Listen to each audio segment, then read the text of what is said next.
Imagine this, it's 10:30 in the morning. Television cameras are lined up outside the Supreme Court of India. Lawyers rush through the gates carrying thick case files. Reporters speak in hurried whispers. Political leaders refuse to answer questions. Inside court number 1, every seat is occupied. Across the country, millions of people are not watching Parliament. They are not watching the opposition. They are watching 9 judges. And the question before those judges is not about one individual. It is not about one state. It is not even about one government. The question is whether an elected government has acted within the limits and parameters of the Constitution. Now stop. Think about how extraordinary that is. In almost every democracy, politics is supposed to be settled by politicians. Governments are elected through elections. Laws are passed by legislatures. Policies are implemented by the executive. Then why does India repeatedly arrive at same destination? Why do the biggest political battles in the country eventually move from parliament to the courtroom? Why do governments that command overwhelming majorities still find themselves defending their decisions before judges? Why do opposition parties lose political battles in elections only to reopen those battles through constitutional litigation? Why do journalists wait outside the Supreme Court every time India experiences a constitutional crisis? Most importantly, why has one institution become the final battlefield of Indian politics? Today, we are going to answer that question, but the answer is not what most people think. Most people believe the Supreme Court has become powerful because judges gradually expanded their authority. It sounds convincing. After all, the court has decided cases involving elections, president's rules, privacy, Article 370, electoral bonds, reservation, judicial appointments, Aadhaar, same-sex rights, free speech, governor's powers, anti-defection, and dozens of other politically explosive questions. From a distance, it almost appears as if the court has slowly entered the political arena. But here's the thing. That story is backwards. The Supreme Court did not enter politics. Politics entered the Supreme Court. That distinction changes everything.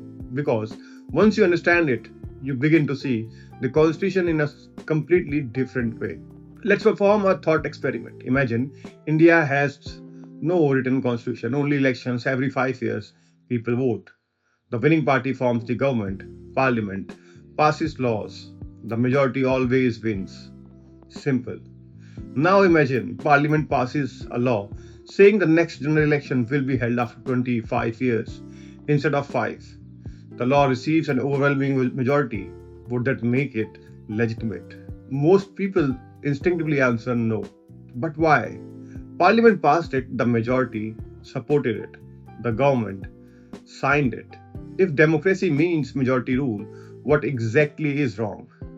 The same answer reveals the difference between democracy and constitutional democracy. India is not governed merely by elections. India is governed by a constitution, and that single distinction explains almost everything that follows. Before 1950, the British Parliament could make or unmake almost any law concerning India. Power flowed downward. Authority came from the ruler. After 26 January 1950, the direction of power changed. For the first time in Indian history, the government itself became subject to the law. Not ordinary law, constitutional law. Think about that for a moment. The Constitution does something almost revolutionary. It tells the government, you may govern, you may legislate, you may exercise executive authority, but only within these limits.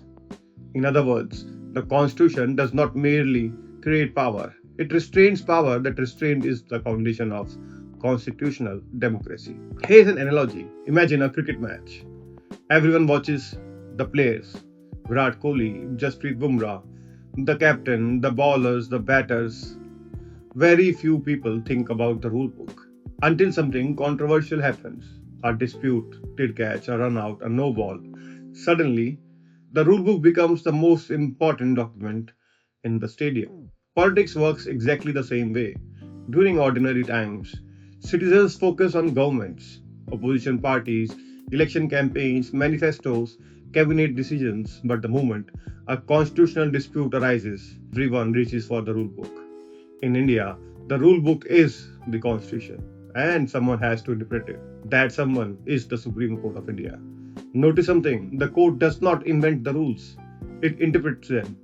That distinction is absolutely fundamental. Now, here's the paradox: the Supreme Court has no army, it cannot collect taxes, it cannot contest elections, it cannot implement government schemes, it cannot command the police, it cannot pass legislation, it cannot appoint chief ministers, it cannot declare war by every traditional measure of political power. That court is remarkably weak, and yet prime ministers wait for its judgments. Chief ministers restructure governments after its orders. Governors alter constitutional decisions because of its rulings. Parliament amends laws in response to its observations. International investors study its constitutional decisions. Foreign governments follow its landmark judgments. How? How does an institution without force become one of the most influential institutions in the Republic? That answer in something far more powerful than force: legitimacy. Political power comes from elections, administrative power comes from executive, legislative power comes from parliament. But constitutional power comes from legitimacy. The Supreme Court possesses authority because the Constitution assigns it the responsibility of constitutional interpretation. Its judgments are obeyed not because judges command soldiers, but because the Republic accepts them. Constitutional disputes require constitutional answers. That acceptance is one of the greatest achievements of independent India. But it was not inevitable, it has to be built, case by case, judgment by judgment, crisis by crisis, and every major political confrontation strengthened or challenged that legitimacy. Now think back over the last 2 decades when Article 370 was altered. Where did the challenge go? The Supreme Court. When electoral bonds were challenged, where did political parties go? The Supreme Court. When Maharashtra witnessed competing claims to government formation, where was the constitutional battle fought? The Supreme Court. When questions arose regarding the powers of governors in Tamil Nadu, Punjab, Maharashtra, and other states, who interpreted the Constitution? The Supreme Court. When privacy became a constitutional issue in the Aadhaar litigation, who decided? The Supreme Court. Different governments, different prime ministers, different political parties, different constitutional provisions, different decades, the same institution. That cannot be explained by coincidence. It must be explained by design. But here's where the story became even more fascinating. The framers of the Constitution never imagined that nearly every major political crisis would end before the Supreme Court. Dr. B.R. Ambedkar certainly envisioned an independent judiciary. He believed courts would protect constitutional rights, but could he have imagined that government would repeatedly seek judicial validation for their political decisions?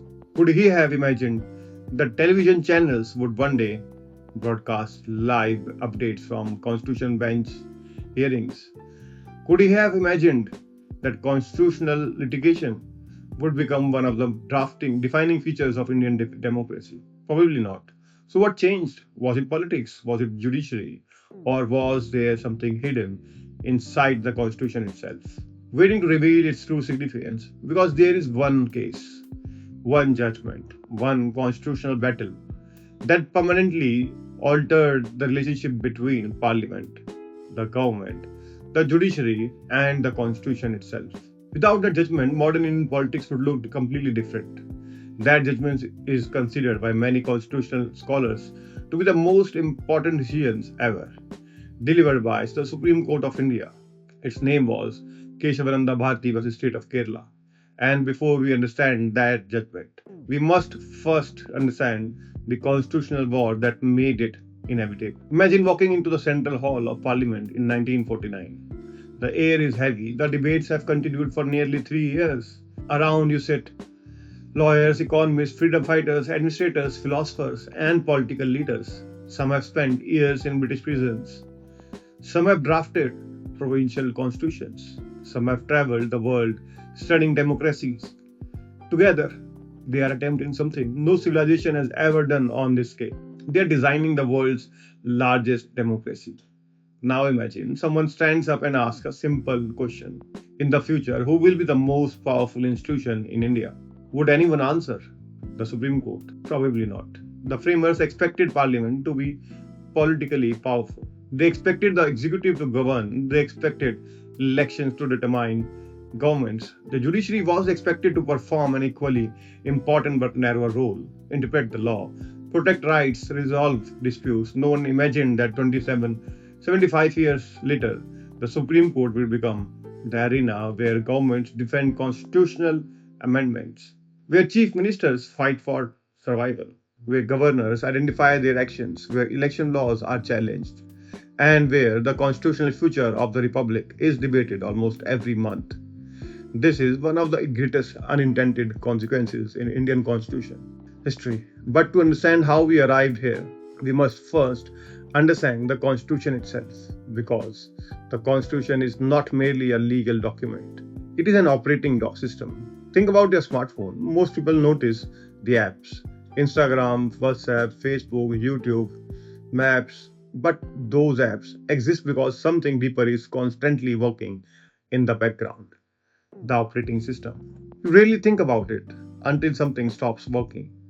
Countries function exactly the same way. People notice elections, budgets, political speeches, cabinet reshuffles, government schemes. Those are the visible applications, but beneath them lies something invisible: the Constitution. It silently determines who may exercise power, how that power may be exercised, what limits exist, who resolves disputes, how governments are formed, how governments fall, how judges are appointed, how rights are protected. Without the Constitution, Indian politics would have no rule book, and that changes the way you should think about every political controversy. Whenever you see political conflict, don't ask which party is winning. Ask instead which constitutional principle is being tested. That question almost always leads you towards the Supreme Court. Now let's discuss the genius of the Constitution. Hey, something fascinating. Most people believe the Constitution gives power. That is only half true. Its more important function is limiting power. Every article performs one of the two functions. Either it grants authority or it restricts authority. Article after article, the Constitution keeps asking the same question: how much power is too much? Parliament may legislate, but only within constitutional boundaries. The executive may govern, but only according to law. States enjoy autonomy, but within a federal framework. Citizens possess rights, but rights coexist with constitutional restrictions. Nobody receives unlimited authority, not even the Supreme Court. That last point often surprises people. The court itself derives every constitutional power from the Constitution itself. It cannot simply create new jurisdictions whenever it chooses. It cannot govern directly. It cannot rewrite constitutional text. Its authority exists because the Constitution authorizes it. This is an elegant constitutional design. Every institution is powerful. Every institution is also limited. Let's discuss the three great fears of the framers. Why did the framers create so many institutional safeguards? Because they feared three things. The first fear was the return of authoritarian government. Most members of the Constituent Assembly had lived under colonial rule. They knew what concentrated power looked like: arbitrary arrest, press censorship, executive discretion without accountability. They wanted an independent republic, not merely an independent government. The second fear was political instability. Remember, India had just experienced partition. Millions were displaced. Communal violence had devastated entire regions. Hundreds of princely states were being integrated. Nobody knew whether the union itself would survive. The Constitution therefore created a remarkably strong union government, but not an unlimited one. The third fear was majoritarian excess. The framers believed democracy required majority rule, but they also believed majorities could sometimes act unjustly. That is why fundamental rights were placed beyond ordinary legislative convenience, not because judges are wiser than legislators, but because constitutions exist precisely to protect principles that temporary political majorities may overlook. This distinction would later become the foundation of India's greatest constitutional battles. For decades, public debate has revolved around one question: who should govern India? Every election asks it, every political campaign asks it, negotiations ask it, but this constitution asks an entirely different question: how should India be governed? Notice the difference. Politics asks who, the Constitution asks how. Those questions frequently produce different answers. A government may possess overwhelming electoral legitimacy, yet still exceed constitutional limits. Conversely, a deeply unpopular individual may nevertheless possess constitutional rights. The Constitution protects both ideas simultaneously. That is why constitutional democracies are inherently more complex than majoritarian democracies. Winning elections is necessary, but it is never sufficient. Everything looked stable during the early years of Republic. Jawaharlal Nehru enjoyed enormous public support. The Congress party dominated parliament. The judiciary remained respected but relatively restrained. Many assumed constitutional harmony would continue indefinitely. It didn't. The first conflict emerged over something that had nothing to do with political parties: land. Independent India inherited extraordinary economic inequality.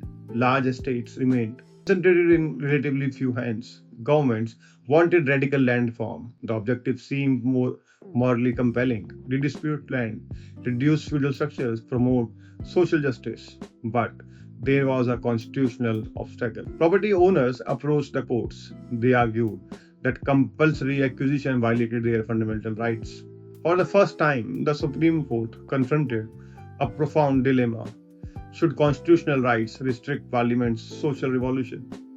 Or should Parliament's democratic mandate prevail? There was no easy answer. Whatever the court decided, someone would accuse it of either obstructing reform or weakening constitutional rights. This was the beginning of constitutional pattern that continues today. Whenever governments pursue ambitious reforms, someone argues that constitutional boundaries have been crossed. And once that argument is made, the courtroom inevitably becomes the next battlefield. Case after case reached the Supreme Court. Initially, they appeared unrelated: land reforms, property rights, compensation, legislative competence. But underneath every disputed lay the same invisible question: can constitutional limits restrain democratic power? Parliament believed it possessed the authority to implement the people's mandate. The judiciary believed constitutional guarantees remained binding even upon elected governments. Neither institution viewed itself as anti-democratic. Both believed they were protecting democracy. They simply disagreed about how democracy should function. That disagreement slowly intensified. Each judgment produced political consequences. Each constitutional amendment produced judicial scrutiny. Each institutional response generated another constitutional dispute. The relationship between Parliament and the judiciary gradually changed. Respect remained, but tension increased. Neither institution intended to dominate the other, yet both believed they were defending the Constitution. History was quietly moving toward a confrontation that would redefine Indian democracy forever. By the late 1960s, the constitutional conversation had fundamentally shifted. The question was no longer whether Parliament could amend the Constitution. Everyone agreed it could. The real question had become far more dangerous. Could Parliament amend absolutely everything? Could it abolish fundamental rights? Could it eliminate judicial review? Could it extend its own term indefinitely? Could it fundamentally alter the identity of the Republic, while still claiming it was merely amending the Constitution? Nobody knew the answer. The Constitution itself appeared silent. Parliament believed the answer was yes. Many constitutional lawyers believed the answer was no. The country was about to witness the greatest constitutional confrontation in its history. 13 judges, 68 days of arguments, more than 700 pages of judgment. A decision so significant that every constitutional case decided afterward would either rely upon it or attempt to distinguish it. The case began with a Hindu monk in Kerala, but it would ultimately decide the future relationship between every government, every parliament, every citizen, and the constitution itself. The name of that case was Kesavananda Bharati versus State of Kerala, and once the judgment was delivered, Indian politics would never again remain confined to Parliament alone. Now let's discuss the first constitutional war. When Parliament and the Supreme Court stopped agreeing Every war begins with a disagreement.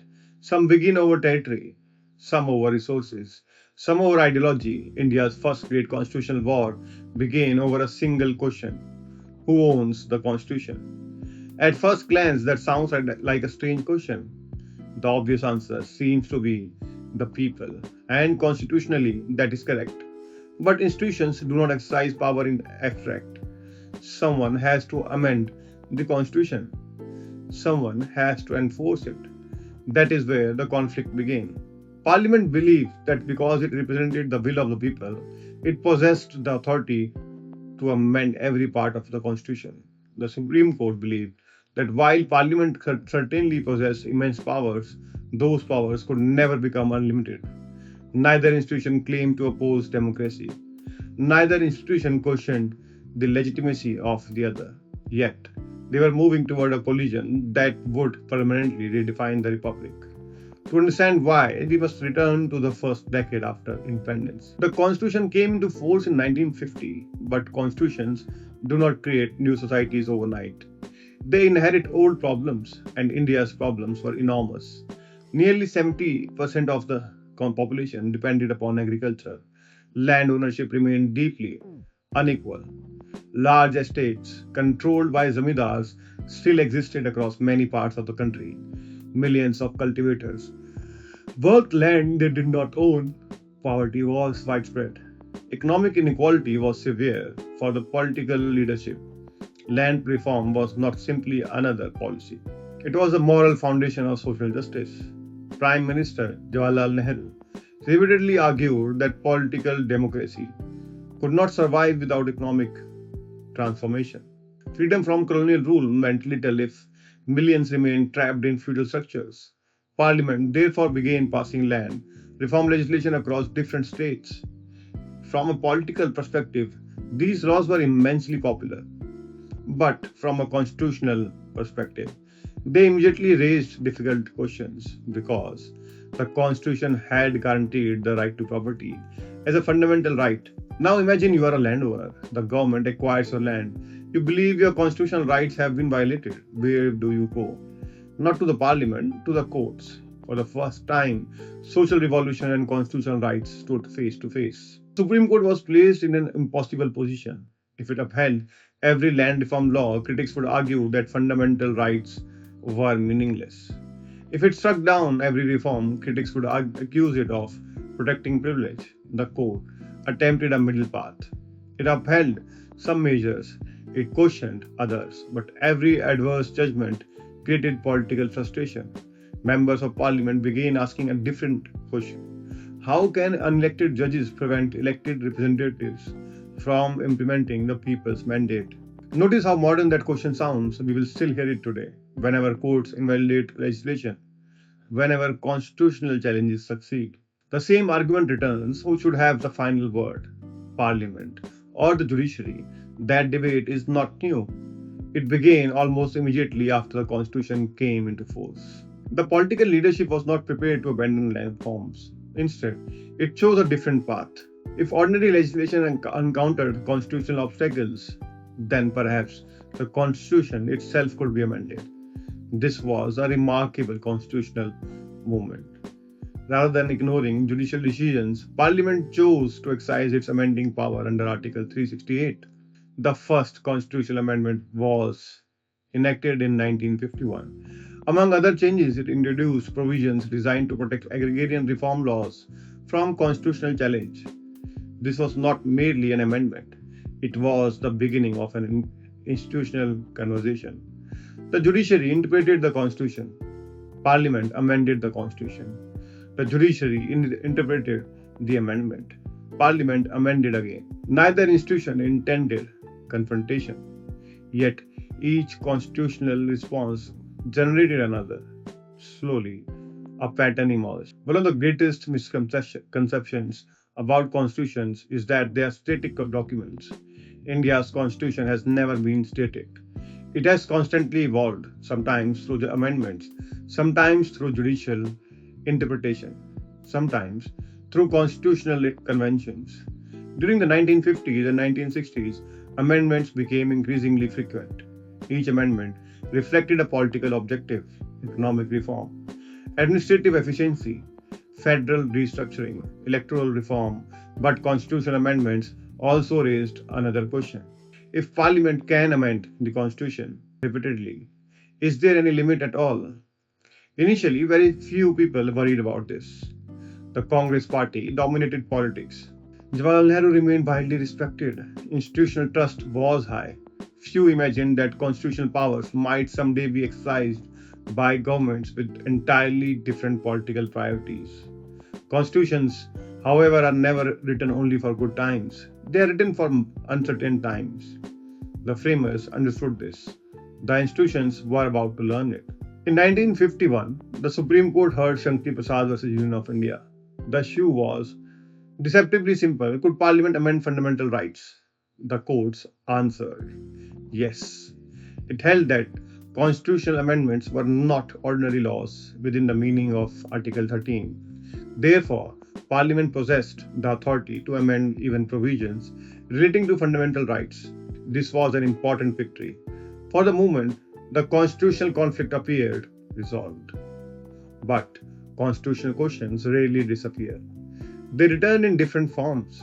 A few years later, another constitutional amendment reached the Supreme Court. This time in Sajjan Singh versus State of Rajasthan. Again, the court largely upheld Parliament's amending power. But something interestingly happened. Although the amendment survived, some judges began expressing concern. They asked whether unlimited amending power might eventually threaten the Constitution itself. These observations were not yet law, but they planted an idea that would soon transform Indian constitutional history. Then came 1967, a case called IC Golak Nath versus State of Punjab. By now, the constitutional atmosphere had changed. Political competition was increasing. Institutional confidence was evolving. The court reconsidered its earlier decision and position. In narrow majority, the Supreme Court delivered a stunning judgment. It held that Parliament could not amend fundamental rights. Imagine the political reaction. For Parliament, this was extraordinary. The Judiciary had effectively declared that some part of the Constitution were beyond Parliament's amending authority. The government viewed the judgment as a serious obstacle to social and economic reforms. Many constitutional scholars welcomed it as a powerful protection of liberty. The country suddenly found itself facing a constitutional deadlock. Parliament believed it required broad amending powers to govern effectively. The judiciary believed constitutional freedoms required stronger protection. Neither institution could simply surrender its position. The conflict had reached a new level. What followed over the next few years resembled an elaborate game of constitutional chess. Parliament passed constitutional amendments designed to overcome judicial limitations. The Supreme Court reviewed those amendments. Parliament responded again. Each move changed the constitutional landscape. Each judgment influenced political strategy. Each amendment altered judicial reasoning. This was no longer a dispute about property or compensation or land reform. It had become a dispute about constitutional sovereignty itself. Who possessed the final constitutional authority? The elected legislature or the constitutional judiciary? The Constitution did not explicitly answer that question, which meant the Supreme Court eventually would. And then, almost unexpectedly, the case arrived. Not from a political party, not from the Prime Minister, not from Parliament, not from government, but from a religious institution in Kerala. His Holiness Kesavananda Bharati, the head of Aadhaar Mutt, challenged aspects of the Kerala land reform legislation affecting the Mutt's property. At first glance, it appeared to be another property dispute. Thousands of people across India could not have named the petitioner. Few journalists initially believed the case would reshape constitutional history, yet hidden within that petition was the largest constitutional question the Republic had ever faced.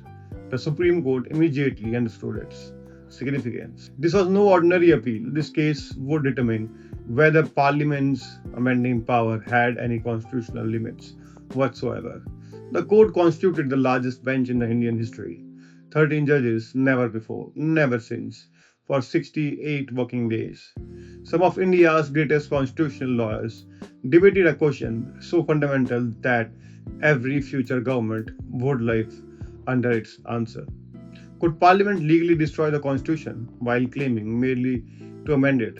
That single question would produce one of the most influential constitutional doctrines anywhere in the democratic world. A doctrine that would forever change the relationship between law, politics, and power.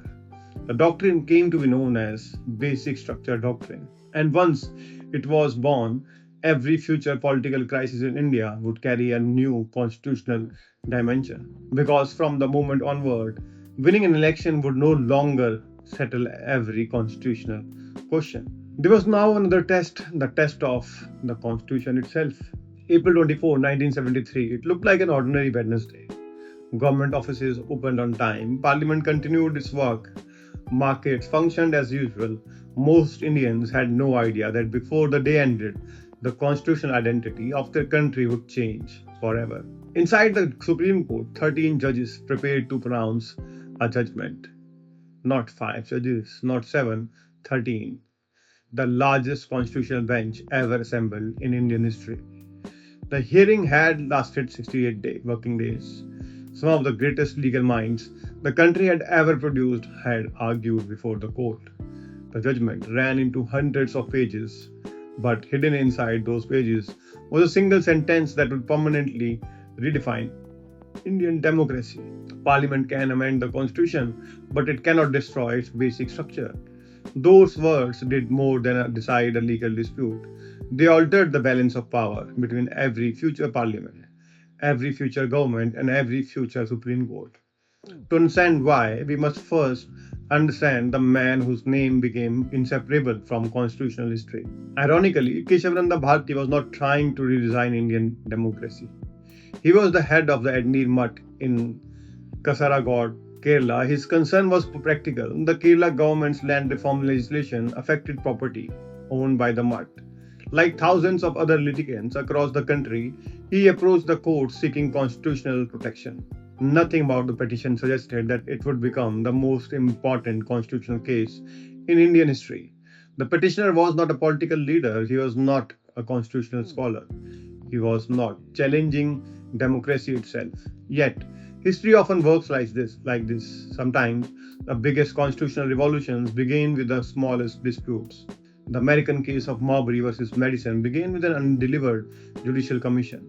Brown and Broad of education began with a school admission. Roe and Wade began with one woman's legal challenge. Likewise, India's greatest constitutional doctrine emerged from what initially appeared to be another land reform dispute. But beneath the property issue lay a constitutional volcano. Forget the facts of the case for a moment. The court was really being asked one question. Imagine Parliament passes a constitutional amendment tomorrow. The amendment abolishes elections. Another amendment abolishes judicial review. A third extends Parliament's own term forever. Fourth declares that no future amendment can reverse these changes. Now ask yourself, would those amendments still be constitutional merely because Parliament followed the procedure under Article 368? If your answer is yes, then Parliament is more powerful than the Constitution.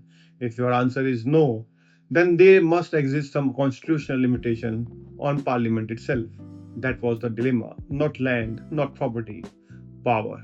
Absolute constitutional power. The government's position was straightforward. Article 368 grants Parliament the power to amend the Constitution. The Constitution does not expressly state that any provision is beyond amendment. Therefore, the amending power must be complete. From Parliament's perspective, this argument had democratic legitimacy. Members of Parliament are elected by the people, judges are not. If constitutional change is necessary for social justice, economic reform, or national development, why should unelected judges prevent elected representatives from acting? Many people still ask the same question today. Why should courts invalidate laws passed by overwhelming parliamentary majorities? It is a powerful democratic argument, but it has one weakness. It assumes democracy consists only of elections. The court would approach democracy differently. Lawyers challenging Parliament's position made an entirely different claim. They argued that the Constitution creates Parliament. Parliament does not create the Constitution. Think about that carefully. If Parliament owes its existence to the Constitution, how can it possess the authority to destroy the very document that gives a life? It would be like saying a company director can abolish the company while continuing to act as the director, or a trustee can destroy the trust while claiming to be administering it. The argument rested on a simple constitutional principle: an amendment changes. It does not annihilate. You may renovate a historic building, you may expand it, you may modernize it, but once you demolish its foundation, you no longer have the same building. That analogy would quietly shape the court's reasoning. Hello? The hearing became a constitutional marathon. For 68 days, arguments moved through history, comparative constitutional law, political philosophy, British constitutional traditions, American judicial review, Australian federalism, Irish constitutional principles, and the debates of the Constituent Assembly. This was no ordinary litigation. The judges were not simply deciding one dispute, they were defining the future relationship between democratic power and constitutional limitation. Every word mattered, every sentence could influence generations yet unborn, every conclusion would shape governments that did not yet exist. Very few judicial decisions carry such weight. On 24th April 1973, the court delivered its verdict. 7 judges formed the majority, 6 dissented. A single vote separated two radically different constitutional futures. The majority held the parliament possesses extremely wide powers to amend the constitution. But those powers are not unlimited. There exists an implied limitation. Certain fundamental features give the constitution its identity. Destroy those features, and you no longer have the constitution adopted by the people of India. This principle became known as the Basic Structure Doctrine. Notice something remarkable. The phrase basic structure appears nowhere in the Constitution. Not once. The court developed the doctrine through constitutional interpretation. Critics immediately argued that the judges had invented a limitation not found in the constitutional text. Supporters responded that every written constitution necessarily contains implied principles essential to its survival. The debate continues even today. But regardless of which side one supports, one fact is undeniable: Indian constitutional law changed forever. Now, where many discussions became confusing, people often ask what exactly is the basic structure. The honest answer is there is no exhaustive list, and that was deliberate. Instead of creating a fixed catalogue, the court identified principles that collectively preserve the identity of the Constitution. Over subsequent judgments, these principles came to include the supremacy of the Constitution, the rule of law, judicial review, separation of powers, federalism, secularism, democracy, free and fair elections, the independence of the judiciary, the dignity of the individual, the unity and integrity of India, constitutional morality. Notice the pattern. These are not ordinary constitutional provisions. They are the structural pillars upon which the republic stands. A government may alter the walls, it may redesign the rooms, it may even construct additional floors, but it cannot remove the pillars supporting the entire structure. That is the sense of the doctrine. This judgment transformed every future political calculation. Before Kesavananda Bharati, a constitutional amendment largely ended the debate. After Kesavananda Bharati, every constitutional amendment faced another question: does it violate the basic structure? Think about the consequences. Whenever Parliament now amends the Constitution, someone can ask, has this crossed the constitutional bound? Who answers that question? The Supreme Court. This is the precise moment when politics permanently require a constitutional dimension. Governments could still legislate, they could still govern, but they now govern under judicially and forcibly constitutional limit. This was not judicial supremacy, not parliamentary supremacy. It was the constitutional supremacy, and that distinction explains modern India. Within hours of the judgment, another dramatic constitutional event unfolded. 3 senior judges of the Supreme Court were superseded in the appointment of the next Chief Justice of India. Justice A.N. Ray was appointed Chief Justice despite being junior to judges J.M. Shillap, K.S. Hegde and A.N. Grover. The supersession generated enormous controversy. Many viewed it as retaliation for the Kesavananda Bharati decision. The government rejected that characterization. Regardless of one's interpretation, relations between the executive and the judiciary entered a period of profound constitutional tension. The conflict was no longer theoretical, it had become institutional. No one yet realized how quickly that tension would be tested. Within 2 years, India would enter the darkest constitutional chapter of its democratic history, the emergency, a period during which the constitution itself would confront its greatest test, a period when question was no longer can parliament amend the constitution. The question became far more urgent. Can the constitution protect liberty when the government itself declares that liberty must wait? The answer would expose both the greatest failure and one of the greatest redemptions in the history of Supreme Court of India. There are moments in the history of every nation when the constitution stops being a legal document and becomes a survival document. India experienced such a moment on the night of 25th June 1975. If the Kesavananda Bharati judgment answered one question, can Parliament change the constitution? The emergency forced India to confront an even darker question. Can a constitution protect liberty when those in power decide liberty is inconvenient to them? Because here the uncomfortable truth. A constitution is not tested during peaceful times. It is tested when the governments become afraid. Afraid of losing elections. Afraid of political instability. Afraid of political public protest. Afraid of losing power. History teaches us a consistent lesson. The greatest threats to liberty rarely arrive announcing themselves as threats. They usually arrive disguised as necessity, national security, public order, political stability, economic emergency, constitutional breakdown. The emergency of 1975 was no different. To understand why India declared an emergency, we must first understand the political climate. The early 1970s was turbulent. Inflation was rising, unemployment was increasing. Student movements had erupted across several states. Large protests challenged government authority. J. Prakash Narayanan had emerged as a moral face of the nationwide movement, demanding political accountability. The atmosphere was tense. But political tension alone does not suspend democracy. Something else happened. On 12 June 1975, the Allahabad High Court delivered one of the most consequential judgments in Indian political history. Justice Jagmohan Lal Sinha found Prime Minister Indira Gandhi guilty of certain electoral malpractices under the election law then in force. Her election to the Lok Sabha was declared void and she was disqualified from holding elected office for a specified period unless the decision was stayed or overturned. For the first time in independent India, a sitting Prime Minister had lost in court.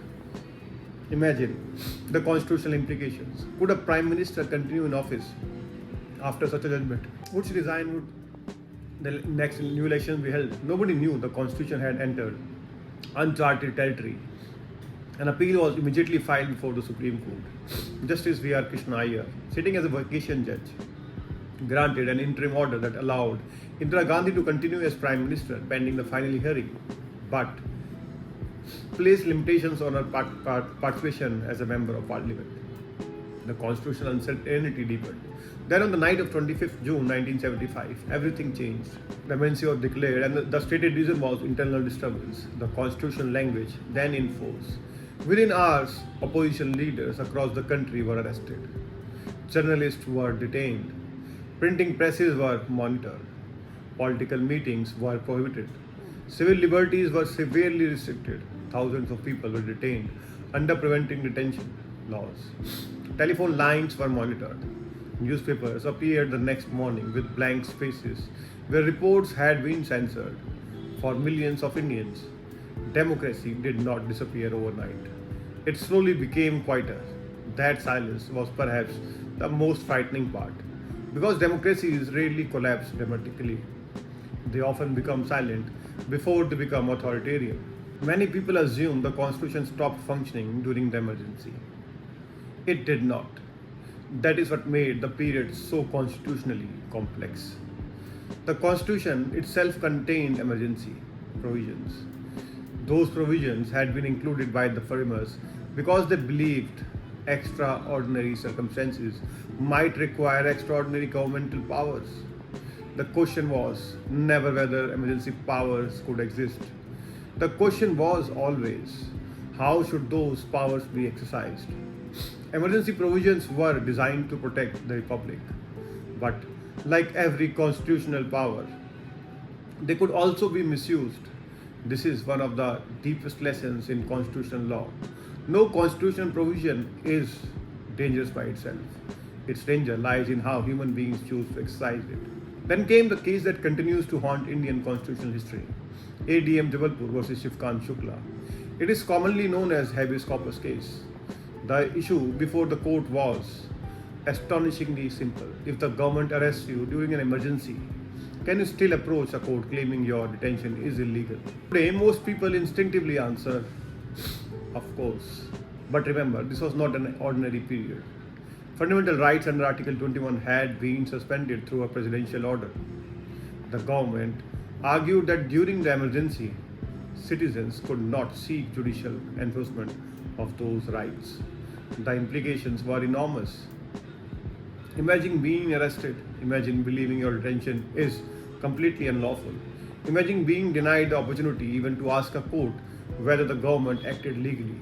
That was the question before the Supreme Court. By a majority of 4-1, the Supreme Court accepted the government's argument. The majority held that during emergency, when the right to enforce Article 21 stood suspended under the presidential order, a detained person could not maintain a habeas corpus petition, challenging the legality of detention on those grounds. For many constitutional scholars, it remains the lowest moment in the history of the Supreme Court. The court that had defended constitutional limitations in Kesavananda Bharati now appeared unwilling to defend personal liberty during the Republic's gravest constitutional crisis. History has judged this decision harshly. Many judges who later served on the Supreme Court openly acknowledged that ADM Jabalpur was wrongly decided. Eventually, later constitutional jurisprudence, particularly the right to privacy judgment in K.S. Pittuswamy, expressly rejected the reasoning of ADM Jabalpur. But in 1976, none of that had happened. The Republic stood at a constitutional crossroad. Among the 5 judges, only one dissented, Justice Hansraj Khanna. His opinion occupies a unique place in Indian constitutional history. Justice Khanna argued that the right to life and personal liberty does not exist merely because the Constitution says so. It exists because the rule of law itself presupposes that the state cannot deprive individuals of liberty arbitrarily. His reasoning was profound. If the state could imprison a person without any judicial scrutiny whatsoever, then constitutional government itself would become meaningless. He understood something that transcended constitutional text. Governments derive legitimacy from law, not the other way around. There is a famous account that Justice Khanna knew his dissent would likely cost him the office of CJI. Under the convention of seniority, he would ordinarily have become Chief Justice. After his dissent, he was superseded. He resigned shortly after. Whether one views his opinion legally, morally, or historically, Justice Khanna's dissent became a symbol of judicial independence. Years later, it would be celebrated as one of the greatest dissents in the history of constitutional law. History sometimes remembers the minority more vividly than the majority. Then something extraordinary happened. The emergency ended. General elections were announced in 1977. The people voted. The government changed. For the first time since independence, the Congress party lost power at the center. That election carried a profound constitutional message. Democracy had corrected itself, but correction alone was not enough. The constitution also needed protection against future misuse. The new political leadership introduced the 44th Constitutional Amendment. Among other reforms, it replaced the phrase internal disturbance in Article 352 with the narrower expression armed rebellion, making the declaration of internal emergency more difficult. Additional safeguards were introduced to strengthen the protection of personal liberty and to reduce the possibility of similar constitutional abuse. The Constitution had learned from experience. So had the judiciary. The emergency changed the Supreme Court forever. Before 1975, the court primarily saw itself as an interpreter of constitutional text. After the emergency, it increasingly saw itself as a guardian of constitutional democracy. This transformation reshaped the decades that followed. The court expanded access to justice through public interest litigation. It interpreted fundamental rights more broadly. It strengthened Article 21. It emphasized constitutional morality. It insisted that government power must remain accountable. Some praised this transformation. Others argued that the court had become too interventionist. But regardless of one's perspective, there is little doubt that the emergency fundamentally reshaped the judiciary's institutional self-understanding. Never again would constitutional liberty be viewed as purely theoretical concept. The court had witnessed what happened when constitutional restraints are weakened. It was determined not to repeat that mistake. Emergency teaches one lesson above all others. The greatest threat to a constitution is rarely an external enemy.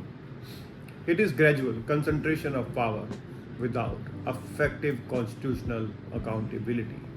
That is why constitutions divide power. That is why courts exist. That is why elections matter. That is why federalism matters. That is why a free press matters. Each institution protects the republic differently. None can protect it alone. The emergency also revealed another enduring truth. A constitution cannot defend itself. It depends upon institutions. It depends upon conventions. It depends upon public vigilance. Most importantly, it depends upon people willing to defend constitutional principles even when doing so is personally costly. Justice H.R. Khanna became one such person. His dissent reminds us that constitutional courage sometimes consists not of winning, but of refusing to surrender principle.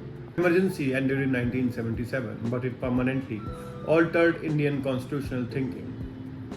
The Supreme Court emerged with a renewed sense of institutional responsibility. The people had reaffirmed democracy. Now the judiciary would begin redefining access to constitutional justice itself. Until this point, approaching the Supreme Court remained difficult for ordinary citizens. Constitutional litigation largely belonged to those who could afford lawyers, file petitions, and navigate the legal system. That was about to change. The court would introduce one innovation that transformed it from a constitutional court serving litigants into a constitutional court serving society itself.